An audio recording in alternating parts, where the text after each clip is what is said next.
जुमे के रोज़ अमरीकी सुप्रीम कोर्ट की तरफ से अस्काते हमल को 50 साल पहले दिए गए आइनी तहफ़्फ़ुज़ को ख़त्म किए जाने के फैसले के बाद कई अमरीकी रियासतों में शदीद मुज़ाहरे हुए हैं। इन मुज़ाहरों में अस्काते हमल के हक़ के हामी और मुखालिफिन दोनों शामिल हैं। इस वक्त वॉइस ऑफ अमेरिका की इरम अब्बासी अमरीकी सुप्रीम कोर्ट के बाहर मौजूद हैं। उनके पास चलते हैं और जानते हैं कि ये फ़ैसला आने के बाद किस तरह की सूरत हाल है। इरम, ये फ़ैसला आने के बाद आप अमरीकी सुप्रीम कोर्ट के बाहर मौजूद थीं, क्या ऑब्जर्वेशंस रहीं आपकी? जी असद, जैसे ही ये फ़ैसला सुबह 9 बजे के करीब जुमे के रोज़ सुप्रीम कोर्ट ने जब इस हुक्मनामे का ऐलान किया तो उसके फ़ौरन बाद ही यहाँ जहाँ पे मैं भी मौजूद हूँ, यहाँ पर भी दसियों हज़ारों मुज़ाहिरीन आए जो कि अबॉर्शन राइट्स के हक़ में और कुछ सुप्रीम कोर्ट के इस फ़ैसले को, जिसमें जैसा कि आपने बताया कि लगभग 50 साल से ख़वातीन को अमरीका में हासिल आइनी हक़ अबॉर्शन का वापस लेने के जश्न मनाने के लिए लोग यहाँ पर आए। पूरे वीकेंड पे अमरीका की मुख्तलिफ़ रियासतों में शदीद प्रोटेस्ट हुए। कुछ प्रोटेस्ट में ऐसी भी इत्तलात आई कि पुलिस ने टीयर गैस का इस्तेमाल किया प्रोटेस्टर्स की जो कि अबॉर्शन राइट्स के हक़ में थे या जो कि सुप्रीम कोर्ट का ये हकूक़ वापस लेने के फ़ैसले का जश्न मनाने आए थे। उनके बीच में भी झड़पें रिपोर्ट हुई और मैं यहाँ पर जुमे के रोज़ जैसे ही फ़ैसला अनाउंस हुआ तो मैं जब यहाँ पर पहुँची तो यहाँ पर हमने भी बहुत सारे अमरीकियों से बात की और इस मसले पर, जैसा कि आप जानते हैं कि अमरीका मुनक़िस्म है और अगर मुख्तलिफ़ सर्वेज़ की बात करें तो NPR का और PBS न्यूज़ आवर ने फ्राइडे के बाद, जुमे के बाद जो सर्वे किया उससे भी ये पता चलता है कि बेशतर अमरीकी जो हैं वो सुप्रीम कोर्ट के इस फ़ैसले से खुश नहीं हैं और वो अबॉर्शन राइट्स के हक़ में हैं। अगर तनासब की बात करें तो 56% से लेकर 20% के मार्जिन से अमरीकियों ने सुप्रीम कोर्ट के इस फ़ैसले की मुखालफत की। प्यू सर्वे में भी बताया गया है, एक सर्वे जब आया कुछ अर्से पहले ही, जिसमें कहा गया है कि 61% बालिग अमरीकी जो हैं वो चाहते हैं कि अमरीका में ख़वातीन को अबॉर्शन का हक़ हासिल हो। जब मैंने बाज़ अमरीकियों से जुमे के रोज़ यहाँ पर प्रोटेस्ट कर रहे थे उनसे बात की तो आइए उनकी राय देखते हैं।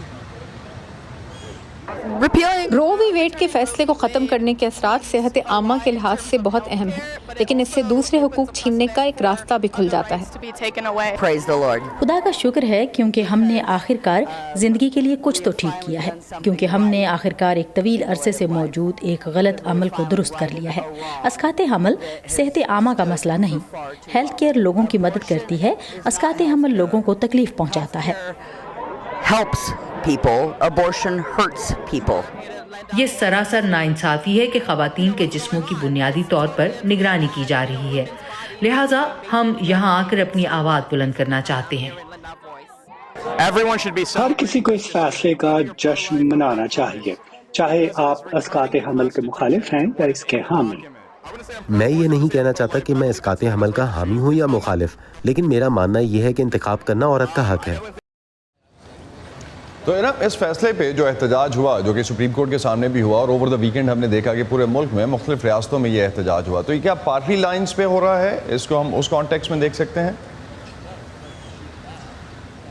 जी बिल्कुल, जैसे कि फ़ैसले के फ़ौरन बाद सदर बाइडन की भी एक स्टेटमेंट आई जिसमें उन्होंने कहा कि ये अमेरिका के लिए एक अफसरदा दिन है और उन्होंने लोगों को इनकरेज किया कि वो ऐसे लोगों को, मिड टर्म्स इलेक्शन अमेरिका में नवंबर में आ रहे हैं और उन्होंने लोगों से कहा, वोटर से कहा कि वो ऐसे लोगों को वोट करें जो कि इन अबॉर्शन राइट्स को महफूज बनाने की कोशिश करेंगे आगे मुस्तकबिल में। लेकिन साथ ही साथ सनेचर को कांग्रेस वुमेन, रिपब्लिकन्स की एक कांग्रेस वुमेन मैरी मिलर ने एक रैली में कहा कि ये डिसीजन जो है सुप्रीम कोर्ट की जानिब से ये वाइट लाइफ की जो है एक विक्ट्री उन्होंने करार दी, उनके बकौल एक जीत है। लेकिन डेफिनेटली ये मसला अमेरिका में जो है एक बहुत अहम सियासी मसला बन चुका है और दोनों जमातें अब अपने वोटर्स को यही कह रही हैं कि आप इस मसले पर, अगर तो आप चाहते हैं कि सुप्रीम कोर्ट का ये फैसला कायम रहे तो रिपब्लिकन्स अपने वोटर्स को कह रहे हैं कि वो आएँ और उन्हें वोट करें मिड टर्म इलेक्शंस में। और सदर बाइडन और बाकी डेमोक्रेट्स ने भी यही कहा है कि आप वोटर्स ऐसे लोगों को वोट करें जो कि अबॉर्शन राइट्स को प्रोटेक्ट करें। तो ये अगले इलेक्शन में भी शायद एक अहम इशू होगा, मिड टर्म इलेक्शंस में। बहुत शुक्रिया इरम अब्बासी आपका, हमें आप सुप्रीम कोर्ट से अपडेट कर रही थी। अमरीकी सुप्रीम कोर्ट के फैसले से अबॉर्शन पर कौमी सतह पर पाबंदी नहीं लगी, बल्कि इसके फैसले का इख्तियार रियासतों को दे दिया गया है। इस फैसले के बाद तवक्को ये की जा रही है कि तकरीबन निस्फ अमरीकी रियासतों में अस्काते हमल को या तो बैन कर दिया जाएगा या इस पर पहले से कहीं सख्त पाबंदियाँ लगा दी जाएंगी। लेकिन क्या ये इन रियासतों के लिए जो परेशान कुन बात हो सकती है, ख़ास तौर पर उनके लिए जिनमें इस पाबंदी के हक़ में है? इस मामले पर बात करने के लिए शिल्पी चैटर्जी हमारे साथ मौजूद हैं। Shilpi, New York city alliance against sexual assault के साथ हैं और ये इदारा तालीम, आगही और रिसर्च के ज़रिए जिनसी तशद्दुद की रोकथाम के लिए काम करता है। शिल्पी, सुप्रीम कोर्ट ने अबॉर्शन पर पाबंदी नहीं लगाई बल्कि इसके फैसले का इख्तियार जो है वो रियासतों को दिया है। अबॉर्शन के हक़ की मुखालिफ रियासतों में तो पहले ही इसकाते हमल के लिए वसाइल तक रसाई तकरीबन नामुमकिन थी, तो इस फैसले से क्या बदलने जा रहा है? इस फैसले से जो सबसे बड़ी चीज़ है वो ये है कि जो विमेंस राइट्स मूवमेंट है वो बहुत साल पीछे चला जा रहा है, सेंचुरीज बैक चला जा रहा है। एक बहुत ही रिग्रेसिव डिसीजन है। इससे ये बताया जा रहा है कि औरतों को अधिकार नहीं है, हक नहीं है अपने डिसीजंस खुद लेने का, या उनमें ये काबिलियत नहीं है कि वो अपने डिसीजंस खुद ले सकें। अबॉर्शंस देखिए हमेशा से होते रहे हैं, पहले भी होते थे, अभी भी हो रहे हैं और आगे भी होंगे। पर अब जो प्रॉब्लम है वो ये है कि अनसेफ अबॉर्शंस होंगे और बहुत बच्चियों की, बहुत औरतों की जान चली जाएगी क्योंकि वो सेफ अबॉर्शंस नहीं एक्सेस कर पाएंगे।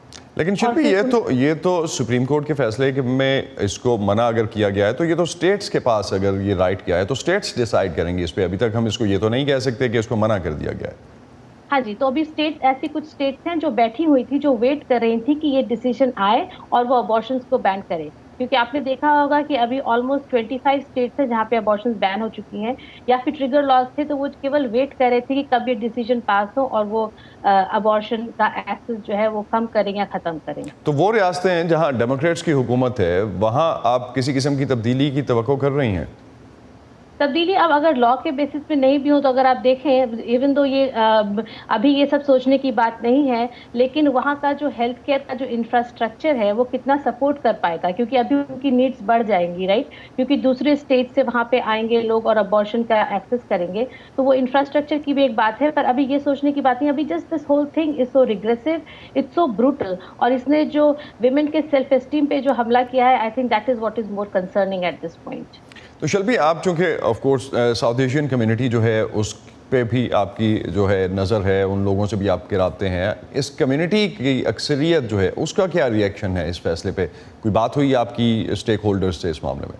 जी हाँ, तो देखिए अगर आप देखें तो मोस्ट साउथ एशियन कंट्रीज़ में अबॉर्शन बैन नहीं है, और वहाँ पे इसलिए इसको एक एज अ फैमिली मैटर भी लिया जाता है कि जब कोई फैमिली सोचती है कि अभी उनको क्या डिसीजन लेने हैं, नहीं डिसीजन लेने हैं, जो कि कई बार फाइनेंशियल भी हो सकते हैं, तो इस वजह से, और कई बार ऑफ कोर्स हेल्थ इश्यूज भी होते हैं, तो इस वजह से उन लोगों का ये मानना है कि ये सही नहीं है। और ये भी है कि अगर आप देखें तो साउथ एशियन कम्युनिटीज़ में sometimes the size of the family से उसको भी एक वेपन करते हैं डोमेस्टिक वायलेंस के लिए। तो ये अबॉर्शन का एक्सेस नहीं होना, ये उस चीज़ को भी बढ़ावा देगा, सेक्सुअल असॉल्ट या डोमेस्टिक वायलेंस का। तो आपको लगता है कि ये इसका इम्पैक्ट जो है वो बाकी दुनिया में भी जाएगा इस डिसीजन का? जी हाँ, बिल्कुल जाएगा, क्योंकि ये देखिए यूएस को तो हर कोई देखता है यूएस की तरफ, और US has been a world leader, और उसमें अगर ऐसी एक रिग्रेसिव चीज़ होती है तो ऑफ कोर्स इसका वर्ल्ड मूवमेंट में, विमेंस राइट मूवमेंट में ऑल ओवर द वर्ल्ड इसका कुछ ना कुछ इम्पैक्ट तो ज़रूर होगा।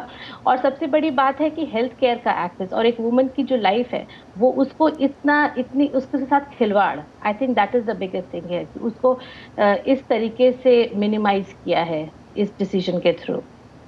बहुत शुक्रिया शिल्पा आपका। शिल्पी चैटर्जी हमें अपडेट कर रही थी और एनालिसिस था उनका इस हवाले से कि सुप्रीम कोर्ट का जो डिसीजन है वो किस तरह से इम्पैक्ट करेगा अमेरिका को और बाकी दुनिया को।